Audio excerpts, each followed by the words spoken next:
right, welcome to another DC Covers James Bond. We are talking today. Um, this was, for the longest time, my favorite Bond movie.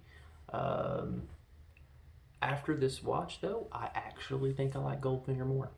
So there's that. This is On Her Majesty's Secret Service from 1969. Directed by Peter R. Hunt, who was the editor. Now he's the director. It's a big promotion for him. This is 2 hours and 22 minutes. It's a long Bond, but it's worth it. Sean Connery has retired as Bond. He's not going to be playing Bond anymore, which is a lie. And George Lazenby has stepped in. He is the youngest Bond to date. He was 29 when he made this movie. He was a model and a car salesman. He was not an actor, and it's kind of shows in the movie. He's kind of wooden until the final scene, which is okay.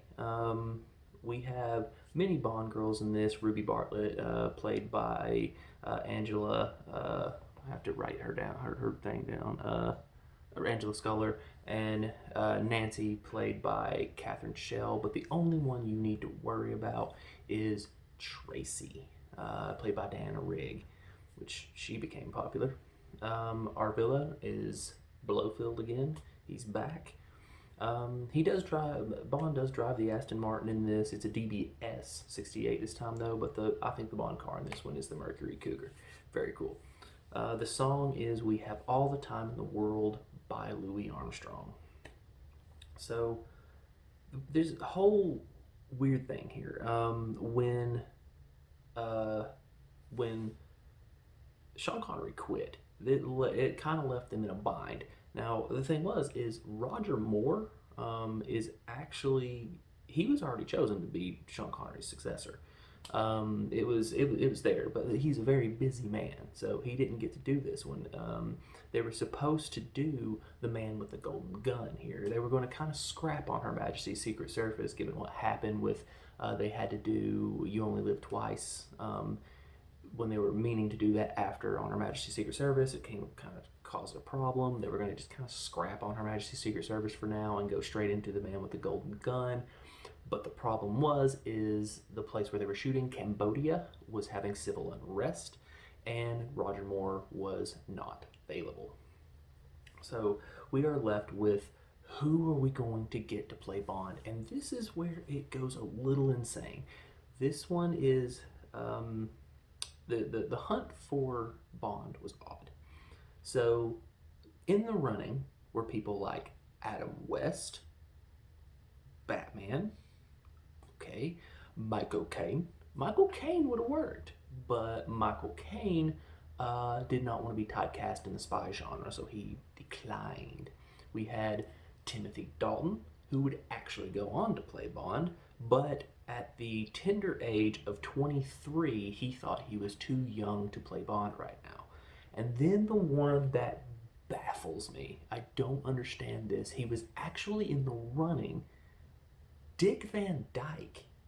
But during his audition, he couldn't get down the English accent. If you watch Mary Poppins, you'll see what they're talking about. He cannot do an English accent to save his life. So, we get George Lazenby. Now, how did George Lazenby get this job? He was a model and a car salesman. He was not an actor, but he was getting his hair done at the exact same time as Peter R. Hunt, and Peter liked his look, so had him come in for an audition. He actually got it, but it was a mistake. I think he's a good Bond, but the problem with him was he quit during the premiere of the film. They finished it, it was the premiere, and he showed up in a full beard and long hair, and they asked him, will you please shave and kind of dapper yourself up to look like Bond? And he said no, and he did a little speech where he called for peace. He's like, no, he said, James Bond is a brute, and we need peace in times like this right now. So he quit being Bond right there at the premiere. One Bond movie, I think he's a great Bond. Um, is he in the top? No. Is he better than Sean Connery? No. But it happened, and also this is Christopher Nolan. It's his favorite Bond film. Christopher Nolan, the director of Inception, the Batman trilogy, yeah, the newly Tenet. I didn't like Tenet, but whatever. He directed it. So this is his favorite Bond film, which is pretty cool. And for a while it was mine until this watch, and now Goldfinger's mine so far. I'm re-ranking these as I go along. It's kind of cool. So this whole thing is this whole movie. When he was recast, they decided that they were going to kind of remind everyone who Bond is. So we see that in the cold opening. It's Q, M, and Moneypenny, um, all talking together about Bond. So we know, okay, this is a Bond movie. That's Q, that's M, that's Moneypenny. Okay, and it's you see Bond driving his beautiful DBS. Here, driving it. And he's kind of following another car, and it is the beautiful Mercury Cougar. And he's just following it. The Mercury Cougar pulls over. Bond kind of pulls over. He pulls out his scopes, kind of watching her, and she is walking into the ocean, and she's going to commit suicide. She's going to jump into the ocean and drown herself. So Bond's like, da, da, da, da, I'm Bond. I'm going to go save you. And he runs out. He runs to the ocean. He grabs her. He puts her on there, puts her on the ground, and finally we see George Lazenby. I'm Bond, James Bond. But she never gets to tell her name because bad guys come in and a fight ensues, and it's a like this is much more realistic than the previous Bonds. This wasn't just Bond beating people up. This was Bond taking some punches. It's 2-on-1. He's fighting. He's doing his judo. He's throwing people around, and he actually wins the fight, of course. And our damsel in distress runs off, jumps into his Aston Martin, drives to her Cougar, jumps out of the Aston Martin, jumps into the Cougar, and drives away. And so the Bond girl escaped without even saying her name, and in a weird moment to kind of give a wink, wink, nudge, nudge to the audience that this is going to be a different Bond, he looks dead into the camera and said, "This never happened to the other fella," and we go straight into the title sequence. Broke the fourth wall. The original opening to this was going to be a man having surgery done on his face to get up and later take the bandages off, and it's George Lazenby. So they're going to say, "Oh, Bond just had surgery to look like this," which is, in my opinion, kind of dumb. But I'm not here for that. Instead, they decided just to kind of ignore the elephant in the room and say, "Oh, he's a different guy now." It just happens to be what it is. But the title sequence pops up, and we have another thing that's like, okay, this is a different Bond, but this is a Bond film, and it's just a bunch of things, a bunch of scenes of other Bond films. We're seeing Blofeld, Goldfinger. We're seeing M, Moneypenny. There's little scenes from the other movies. And this happens a lot in this movie. I'll go ahead and tell you that. So this is the title sequence. Not one of my favorite title sequences. The theme song playing is not "We Have All the Time in the World." It isn't. It is just an orchestra song that's happening. I don't think they meant for this to be a wow title sequence. But we get out. We're done. We're going to start the movie now. 12 minutes after, that's been 12 minutes since the credits and everything. 12 minutes in, we meet Tracy. Tracy is awesome. Tracy is one of my favorite Bond girls. She's so cool. She was not supposed to be played by Diana Rigg at first. Bridget Bardot was one of the people in the running, and Catherine Deneuve was a French actress was in the running. Both of these have been in several films since then.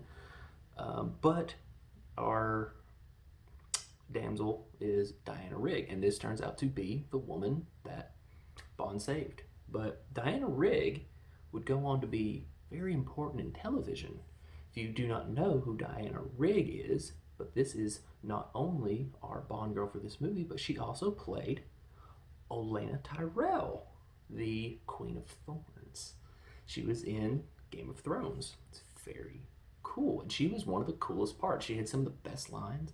It's great. Cold brew. Oh, what am I drinking? It's cold brew with cocoa pebbles, cocoa pebbles creamer. It's very good. I enjoy it. But so, yeah. So Bridget Bardot. I can't imagine Bridget Bardot or Catherine Deneuve playing this role. It's Bridget Bardot maybe, but Catherine Deneuve no. She's a French actress. So, but we do. He does save our damsel in distress again from herself. She's playing blackjack and she bets a little bit too much than she has, and Bond has to pay off her debts. So, kind of weird, but he does. And she even asks, "Why do you keep saving me?" But she's like, "Okay, well, then meet me in my room." Blah. He goes up there, and there's an assassin in there. There's a fight. It's a long, drawn out fight too. But in a very Bond moment, after he wins the fight, he stops at the table to eat some caviar. It's a very cool fight though, because it's lots of destruction in the room, throwing him through things and stuff like that. But he, at the end of it, finally wins the fight, and he's going through. He grabs some caviar, eats it, and walks out of the room. Very Bondy, very Bondy. I like it. He does go to his room, and Tracy's in there, and she's just like, "Oh, well, you're alive, okay." And they kind of, have a conversation. It doesn't really go too far. It doesn't go into anything, but it's okay. We'll get to that. He does kind of go off. There's another moment where they're kind of reminding you that this is a Bond film, where he's running off and you see a little person, it's a janitor, a little person mopping, and he's whistling. And he's whistling Goldfinger. He's whistling the Goldfinger theme. It's kind of like, oh yeah, by the way, this is a Bond film. Don't forget now. But Bond has got to go back to British intelligence. He's going to go back to British intelligence after seeing this Tracy woman. He's already kind of smitten, and he's going back to British intelligence. 27 minutes in, we see Moneypenny doing her Moneypenny thing, and she has just as much chemistry with Mr. George Lazenby as she did with Sean Connery. So she's in there. "Why must you always stay away, keeping me pining?" He's like, "Oh, Bond, I'm not going to keep you pining. How about we go back to my room?" And Moneypenny's like, shoots him down. He's like, "Oh, I don't think I can do that. I don't know if I can trust myself with you." And he's like, "Oh, okay, cool." And we go to see M. M is kind of being a douche. So Bond's had enough. He's like, "You know what? I've had enough abuse from you." And he walks out, goes to Moneypenny. "Hey, Moneypenny, take this memo for me, huh? How about you go ahead and tell him that I resign." So Bond is resigning. He's like, "Go ahead and give that to him." He walks to his office, and he is going to pack up all his things, and his things are things from Russia with Love. He finds the coins from the suitcase from Russia with Love. He finds the Garrote watch, which means he stole the watch off of Red when he killed him. And he also finds the I believe the knife from Dr. No, I think it is. But he finds all this, packs it up, comes out. Moneypenny, M wants to see you. He walks in, and without even doing anything, M's not even looking at him, he just hands him his thing. Approved. It's like, "Oh, you just approved my resignation." And he walked out. Moneypenny, he's like, "Wow, the dude didn't even fight. It was just approved." And Moneypenny's like, "Well, what did you want? A ticker tape parade?" He's like, "Oh, I expected something." He's like, "Well, maybe you should read the paper." And he read it, and it turns out that Moneypenny had changed it to, "I resign for 2 weeks." So basically, he's getting a 2-week vacation. And Bond, relieved, says, "What would I do without you, Moneypenny?" And kisses her. They have a mouth-to-mouth kiss, a little. And I'm like, "Oh, Ooh, you. That's kind of sweet. He walks out, and the speaker comes on, and it's M saying, "Indeed, what would I do without you, Moneypenny?" So, Moneypenny saves the day here. This is one of my favorite Moneypenny moments, and you know me, you know my love for Moneypenny. I don't shut up about her. She is one of my favorite Bond girls. So, but we have a moment where Bond is now going to go meet his friend. It's our little buddy. He's not super important to the story, so, but he's basically saying, "I will give you information on Blofeld if you marry my daughter." That's basically it. That's not exactly what he's saying, but that's basically it. And they sit down, and it turns out that his daughter is Tracy. Like, okay, cool, that worked out. And we're over here, and Tracy's like, "No, you ain't gonna trade me off for this. Just go ahead and tell him what he wants to know." The guy's like, "Okay, this is the information I can give you." And Tracy's like, "Okay, fine, now I'm not part of it." She runs off, but Bond is like, "You know what? No." He runs off, and he's like, "Listen, that may have been part of the deal, but I do, basically I do like you." So then we go into a montage. You're gonna need a montage, except this one's a love montage set to the tune of "We Have All the Time in the World." And it's showing them going on dates, falling in love, and we're seeing a side of Bond we've never seen before. It's a romantic side. He's giving her flowers. It's just, this isn't typical "I just want to get laid" Bond. This is romantic Bond, and this is why I like George Lazenby. George Lazenby gets a lot of crap, but I think bringing emotion into Bond is cool. I really enjoy this. So we get the super awesome love montage. But time passes. It's been about roughly a week, a little over a week, and Bond is still on vacation, but he's got to get Blofeld. So he's going to go to this office, and he's going to open this safe, and he's going to steal information to find out where Blofeld is. He's got to find Blofeld. And while he's unlocking the safe with his safe cracker, he's looking at a Playboy. Naughty Bond. You dirty birdie, you disgusting. I mean, looking at a Playboy. And here's the thing about the Playboy is, while he's doing all this safe cracking, he has the construction team from across the street helping him bring in his tools and everything, because he snuck into this office to get it. This is completely illegal, and he's using the construction team to get out of there. But on his way out, he steals the centerfold out of the Playboy, and he's looking at it while he's walking down the hallway. The camera pans around, and you see nudity. This is a PG film, and you see nudity, and it's not the only bit of nudity you see in this film. This one is, you see some stuff, and some in the next one too, which is so strange for a PG film. I mean, I've seen these movies relatively within the last 2 or 3 years, and I don't remember the nudity. There's nudity in this. Okay. But so basically, he gets all the information. He takes it to him. "Look, this is what's going on. You're on vacation, Bond. You can't be doing this." He's like, "No, I want to get this. We got to get rid of Blofeld. It's only a matter of time before he comes up with another scheme. Sharks with laser beams on their heads, clowns that shoot acid out of their lapel flowers." I mean, it could be anything. We could get a dude that thinks he's a penguin, or a guy that dresses up like a clown. He's Batman. We could get anything. Those aren't lines from the movie, but whatever. So anyway, their plan is to sneak into Blofeld's lair by, you can see the flashes of my computer, by pretending to be basically a genealogist.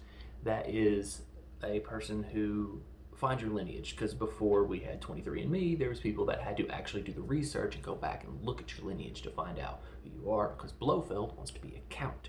He's going to be the leader of something. He wants some kind of power. So he's going to sneak in, he's going to pretend to be someone else, and all of this time I'm like, Blofeld knows who Bond is. They fought in the previous movie, so how is this going to work? It's okay, calm down, we'll get there. So they're like, "Okay, well, what are we going to do?" Well, here is, and he's like, okay, Mr. Bond, he's teaching him how to do it. He's like, this is how you do it. Here is your Bond family crest. And his family motto is, the world is not enough, which is awesome because that's the name of one of the movies. So this is years before the world is not enough. So that's his, the world is not enough. And it becomes a big thing because you don't see it, but later on, if I can remember it, I'll try to tell you why that's important later. So apparently, to be a genealogist, you have to wear a kilt and a fluffy shirt like this. So dapper, it looks so pretty. And he's going to infiltrate this place, and he is walking into this room, and there's just a gaggle of women, just a gaggle, and he's trying to tell them who he is, what he does, all that, and they're all eating food, and they're all eating something different. We got one girl just eating corn, one girl eating just potatoes, Bond's eating potatoes and steak, and it's like, and you come to find out there's one woman eating chicken. She's like, you know what? I used to hate chicken. I used to break out whenever I ate it, and I would get sick whenever I'd even see it, you know. But now I love it, and you're like, oh, okay, cool. And it comes to play. It comes into play later. It's a very weird plot, this movie. I mean, a very weird plot.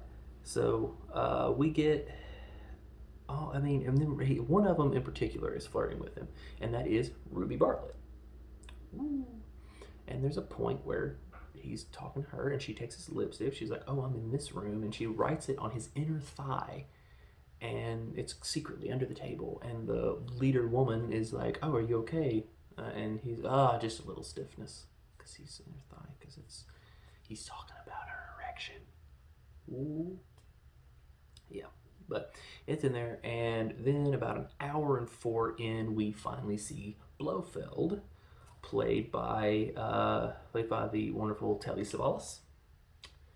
Blofeld, you'll notice. No scar. And this is where I kind of got thrown out of the movie. Blofeld and Bond are talking like strangers. Like they've never met.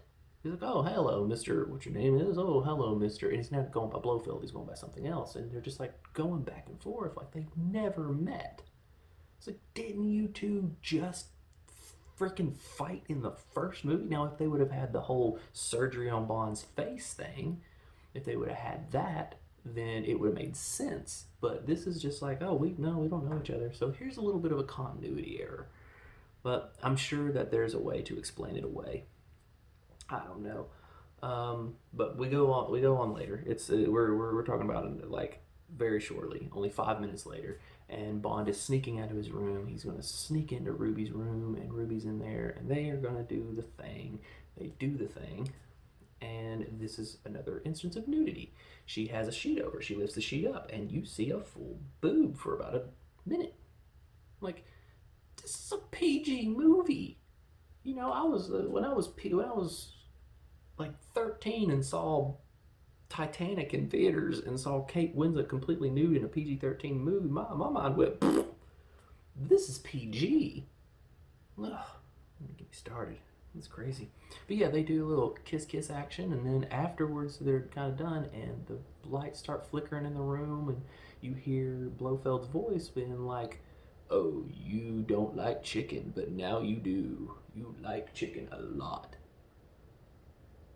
Oh, that's rain. I was wondering I heard something outside. I'm like, oh, that's rain.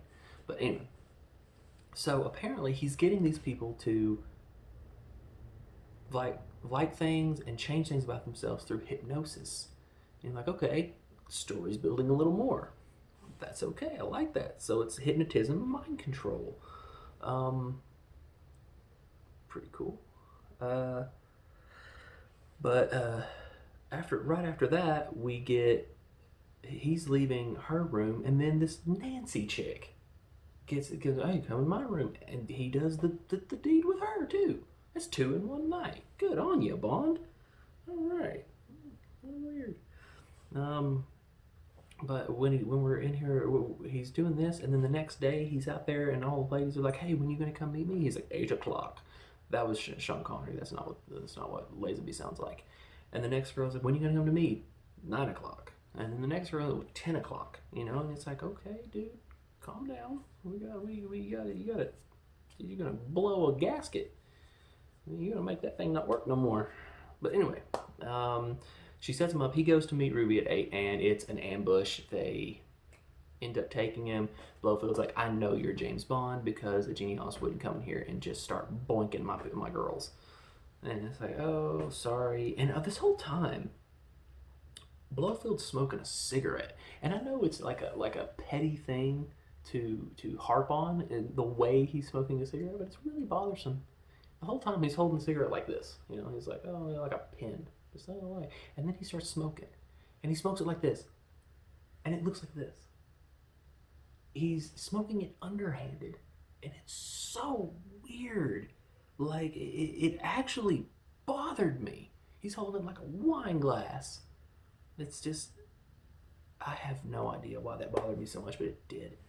So, anyway, but we get into the meat and the potatoes of the story, and all is revealed, just like in all Bond movies.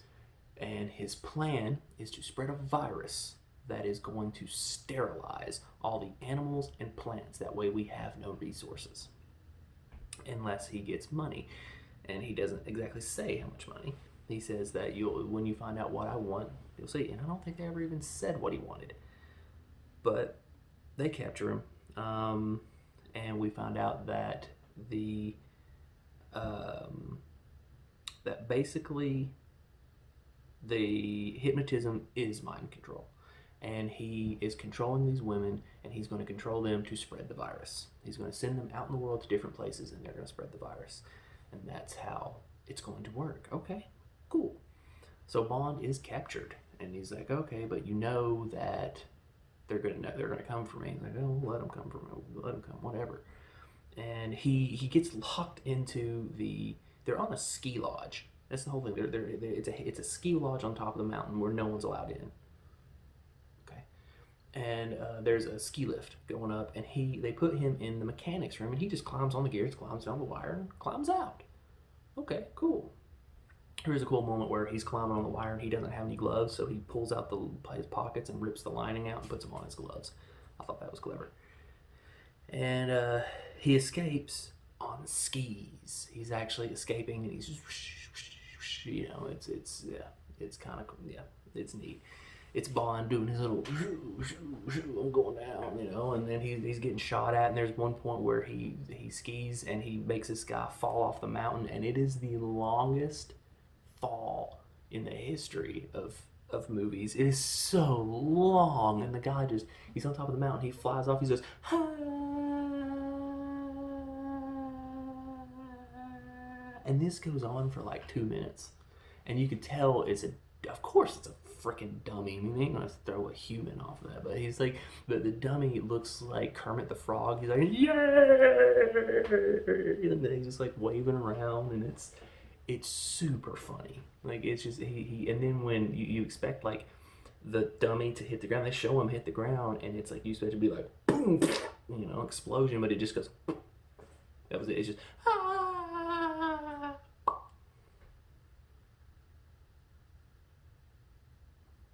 he skis off, and he's killing people left and right. I thought that was funny though. I like that.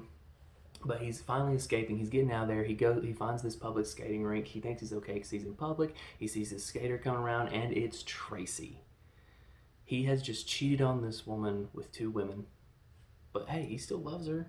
He's doing spy things. When you're a spy, you gets down. I guess. I don't know. Maybe that's how it works. But he's like, people are trying to kill me. We need to go. So they hop in her Cougar, and they're driving. And we're back in Car Chase City, flying around, going all over the place. We got people coming down there, falling down the snow, and they actually go straight into an actual car race. There's a little round track, and they're going around the track, and they're in there, and they're like being chased while there's a race going on. So people are slamming into each other. Very strange. They finally flip the car. And they flip the bad guy's car, and they go hide in a barn, and they're rolling around in the hay a little bit when Bond proposes. He just kind of suddenly, well, we'll get married, and now Bond has a fiance. He has Tracy. It's very cool. and they're going to escape and everything, but they are chased again, and they're actually trying to get into Blofeld's thing, but they're going to be chased again. And then there's a death. There's a snowplow. Snowplow, you go out there and you're creating paths, and it's blowing the snow out of the back, and a dude goes into the snowplow, and you just see red guts flying out the back, and it's like, that guy had a lot of guts. That's actually the line he says, but it's fairly violent. Once again, nudity and this amount of violence in a PG film. Wow, lots of guts. So, but Blofeld ends up taking Tracy, and she fights out. She's fine. It's not a huge deal. She fights out of it. It's all good. And there's a base war where the British intelligence finally invades the base. It's kind of like the. It's not as exciting as some of the other ones, but there's lots of guns, just and everything. People are dying, explosions, crazy. Tracy's finally getting out of captivity. She fights her way out, but Bond is left behind to take care of Blofeld and the issues. He's having to take pictures of where these girls are, but he finds out if he just blows it up, it'll be fine. So he's setting a bomb, but Tracy's like, I won't leave Bond. And this guy's, yeah, you will. Decks her, knocks her the hell out, puts her in the helicopter. They fly off. That was a weird moment. And then Bond finally chases Blofeld. He sets the bomb. Boom, blows up everything. Blofeld's plan is destroyed, and now Bond's just gonna get Blofeld. And they go into a bobsled chase. Blofeld's going down the bobsled. He's following him. It's very odd. Like, it's a strange one. It's like, you know, and he's throwing stuff at Bond and everything. He throws a grenade at Bond, and it blows up, but Bond ends up on Blofeld's bobsled. We're going down, and then he finally lifts Blofeld up onto a tree branch, and Blofeld's just hanging there from the tree. Blofeld's dead. Bond escapes. Dun, da, da, da. We move on, and Bond is getting married. We have the wedding. It's pretty. It's wonderful. Yay, Bond. And we get our first heartbreak of the scene when we see Moneypenny. And Moneypenny is clearly broken up that Bond is getting married. She's sad and everything. And we're like, oh man, she really did love Bond. And when they're leaving, Bond puts his bride in the car, and he turns around to see Moneypenny, and Moneypenny's crying, and she's just looking at him like, you know, and he does this wave where he just like, you know, kind of like, I'm sorry, but it's just like, and you're like, oh, and Moneypenny starts crying, and Q is like, are you okay? And she's like, oh, weddings always make me cry. It's okay. It's a heartbreaking moment, but that's not the only heartbreaking moment. So we're driving away. They got the flowers, just married. A car comes by, nice flowers. They're like, oh yeah, we should probably take these off. He pulls over to take the flowers off, and a car comes by, and it's Blofeld and his henchmen. We get a full-on Compton drive-by, and Bond's like, oh, you little, and he's like, he jumps in the car, he's gonna chase him down, hold on, and he turns around, and Tracy has been shot. Spoiler alert, Tracy dies. She's been shot in the head. She's dead. And this is where, through this whole movie, George Lazenby, his acting is kind of wooden. It's very monotone, delivery, not that great, still passable. And then right here in this final scene of the movie, we've got maybe 3 minutes, and he becomes like Oscar worthy. And he was like, look, my bride's dead. I've got to cry. The director of Bond is like, no, Bond doesn't cry, but you can be sad. And okay, and it is horrifying. The first time I saw this movie, I cried. Like, I'm not gonna lie, I cried. Last night I watched it, I'm misting up. Like, it is so freaking sad. He's holding his bride, that, you know, and the cop comes by, is everything okay? And Bond just looks up, and it's like, the fact that he isn't crying makes it kind of worse, because he's holding her, and he's like, it's all gonna be okay. Everything's gonna be okay. We've got all the time in the world. and he like kisses her ring and he kisses her head, and you're like, oh, it is freaking just, I'm talking Kano from Mortal Kombat ripping your heart out. Like, it is so sad. And then he's like, yeah, we've got all the time in the world, it'll be okay. And he finally buries his head, you know, like the picture, buried his head in her, and you hear him sobbing, and but you don't see it. You hear him sobbing, and then boom, credits roll, and you're like, what? That's how this ends? Like, that's a downer of an ending. Bond is supposed to be happy endings.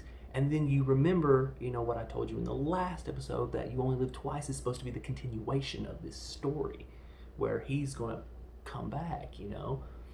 And Diamonds Are Forever kind of continues the story. And I say kind of loosely.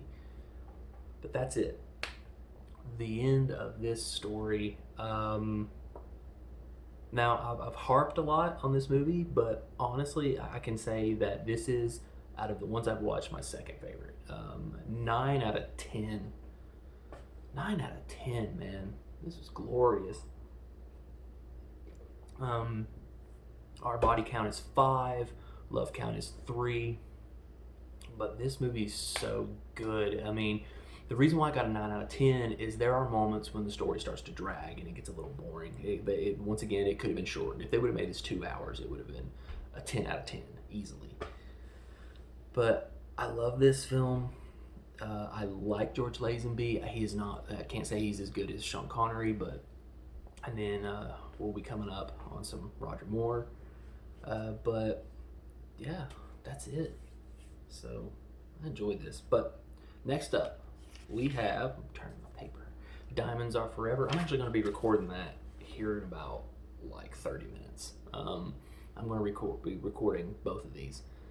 So Diamonds Are Forever, 1971 is next. Guy Hamilton comes back. That's the guy who directed Goldfinger, and he goes on a tear. He directs a lot of these movies after this.